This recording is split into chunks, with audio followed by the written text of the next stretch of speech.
Hit dice. So every monster in the monster manual has, next to its HP value, some dice listed. Those are the monster's hit dice. Hit dice are how much HP something should have. You can either use the average or you can roll those dice for a different value for each monster. Players also have a number of hit dice equal to their level. But did you know that dice have hit dice? Objects have an AC determined by their hardness, as well as hit dice, which are determined by their size and durability.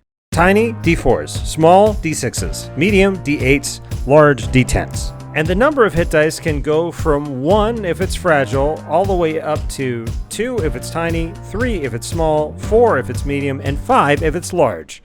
What the fuck does that mean? Brought to you by a paid ad for Cheipeku tokens. It means that a small coffee table has between 1 and 3 D6 HP, depending on how durable you think it is. And it'll have an AC of 15 because it's made out of wood. It's that simple. When a player attacks a piece of scenery that you weren't expecting them to attack, first make sure that it's not immune to the damage type. All objects are immune to psychic or poison damage, as well as effects caused by con, int, charisma, or will saves, but they always fail saves against strength or dex. Also, as a DM, you can use common sense.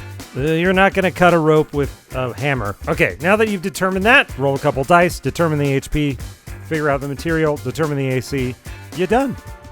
Unless, of course, it's a structure which is larger than large, like a huge gargantuan or bigger structure, in which case things start to get complicated. Huge, gargantuan, and larger objects track HP in one of 4 ways. Method 1, don't do it. Just tell the players they can't break through. Method 2, lie to the players. Let them do damage until the pacing feels right, and then they break through.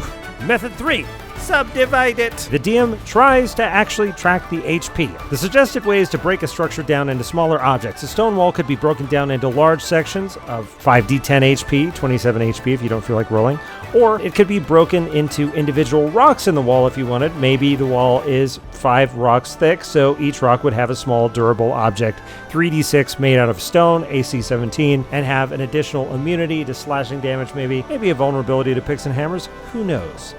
Here's where things get kind of weird. The smaller the sections, the more devastating an AoE like Shatter is, especially because the book does say if you manage to create a situation where you've taken out enough of a huge plus object's structural integrity, the object should fall. Meaning if you delete enough of its sub-objects that are important to keeping it up, boom.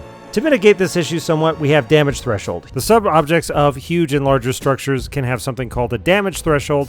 If you hit for more damage than the damage threshold, you ignore it, you just do the normal amount of damage. If you hit for less than the damage threshold, then you miss.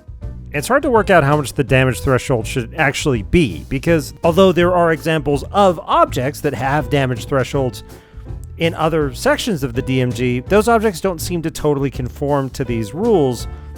With some exceptions, it seems like the ACs are actually set by the materials, but the HP rules are different. They seem to be listed as huge or gargantuan objects that have one pool of HP, and in some cases, large objects which have pools of HP that seem too high. Which brings us to method 4. Give the giant structure however much HP you want, up to kind of 500 seems like the max, and give it a damage threshold of either 15 or 20.